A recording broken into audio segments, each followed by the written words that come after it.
नमस्कार, मी दीपक पळसुले. संध्याकाळचे 7 वाजता आहेत. महाराष्ट्र देशामध्ये आपल्या सगळ्यांचं स्वागत. दिवसभरातल्या सगळ्या महत्त्वाच्या घडामोडींचा घेऊया सविस्तर आढावा आणि बुलेटिनच्या सुरुवातीला या घडीची एक अतिशय महत्त्वाची आणि मोठी बातमी.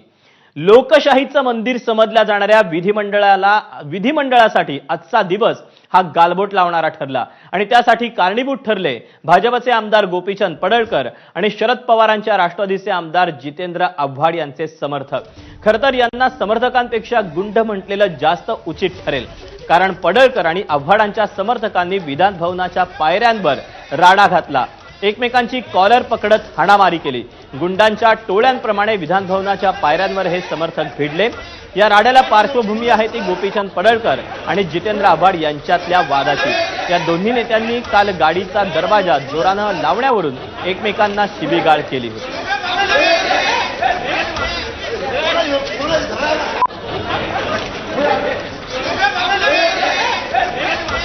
दरम्यान जे कार्यकर्ते मारामारी करत होते त्यांचा जबाब नोंदवण्यात आलेला आहे आणि हा जबाब नोंदवण्याचा व्हिडिओ आता एबीपी माझाच्या देखील हाती लागलेला आहे.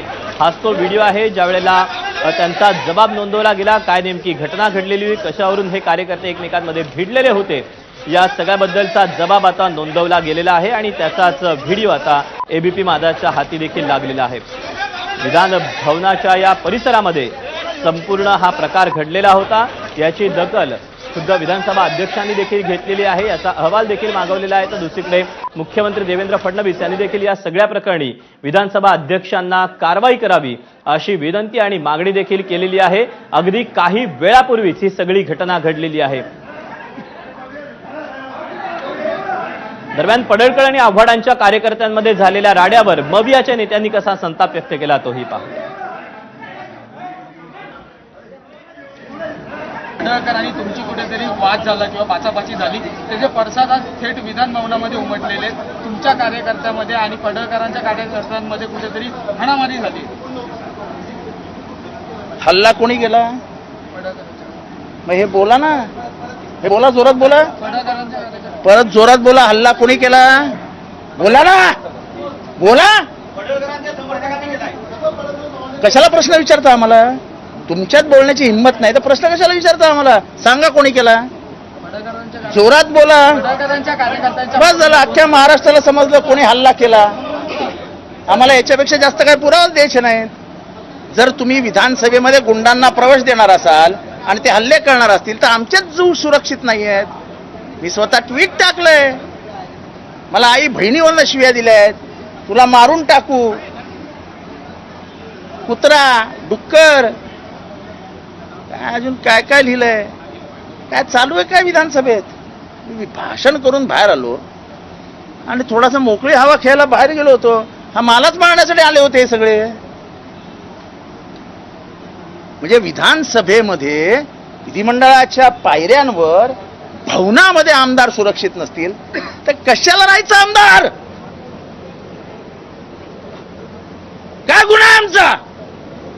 कोणीतरी मवाल्यासारखा येतो, आमच्या आई बहिणीवर शिव्या देतो, त्याला ऑफिशियल लँग्वेज म्हणून डिक्लेअर करा ना.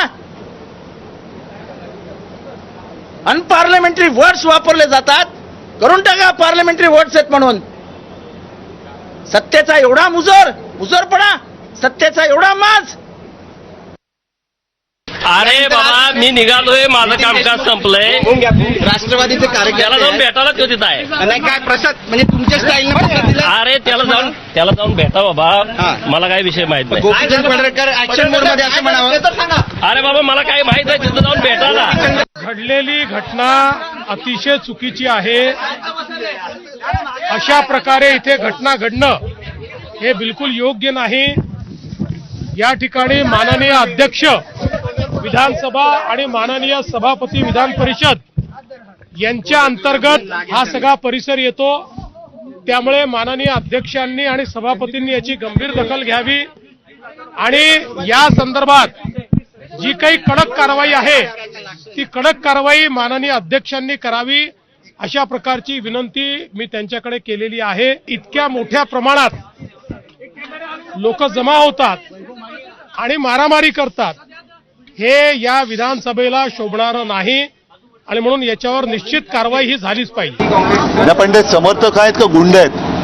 आणि ही जर का परिस्थिती या राज्याची आली असेल तर मग विधान भवनाला अर्थ काय? ज्यांनी त्यांना पास दिले त्यांच्यावरती कारवाई झाली पाहिजे, मग तो कोणी असेल. ज्यांनी त्यांना पास दिले त्यांचं नाव आलं पाहिजे समोर, कारण हा अधिकार शेवटी अध्यक्षांचा असतो. अध्यक्षांची पण दिशाभूल केली गेली का हा पण विषय आहे. मात्र अशी मारामारी आणि आमदारांना धक्काबुक्की, ही गुंडागर्दी आता विधान भवनापर्यंत पोहोचली असेल तर मग हे फार अवघड आहे. ताबडतोबीने गृहमंत्र्यांनी आणि मुख्यमंत्र्यांनी सगळे विषय सोडून या गुंडांवरती आणि त्या गुंडांच्या पोशिंद्यांवरती कडक कारवाई केलीच पाहिजे. तरच तुम्ही या राज्याचे पालक मुख्यमंत्री म्हणून जनतेला तोंड दाखवायच्या पात्रतेचे आहात असंच मी म्हणेन. संदर्भातला संपूर्ण रिपोर्ट मी मागितलेला आहे. काय नेमकं घडलंय त्याची संपूर्ण माहिती माझ्याकडे आल्यानंतर उचित कारवाई मी करेन. बदला घेण्यासाठी, आव्हाड साहेबांना मारण्यासाठी, हातापाई करण्यासाठी त्या आमदाराने इथं 4-5 गुंड नाही तर त्याचे कार्यकर्ते इथं आणले. तर त्यांच्याकडे पास होता का हे बघावं लागणार आहे.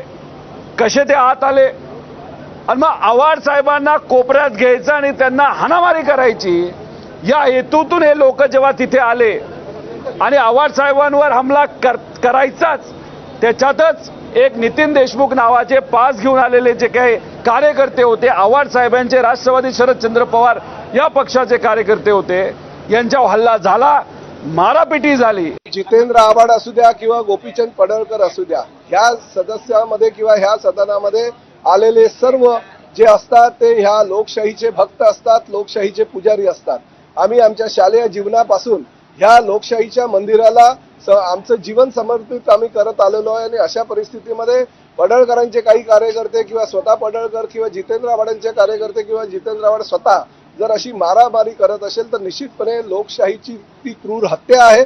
आपण भाषणामध्ये लोकांना उपदेश देत असताना आपल्याकडनंच किंवा आपल्या कार्यकर्त्याकडनं जर अशा प्रकारचं कृत्य घडत असेल तर निश्चितपणे निषेधार्ह ही गोष्ट आहे. मी या घटनेचा निषेध व्यक्त करतो आणि माननीय अध्यक्ष आणि माननीय सभापती महोदयाला मी विनंती करतो की भविष्यामध्ये अशा प्रकारचे कृत्य कुणाकडनंही घडू नये यासाठी ही कठोर कारवाई यांच्यावर केली पाहिजे.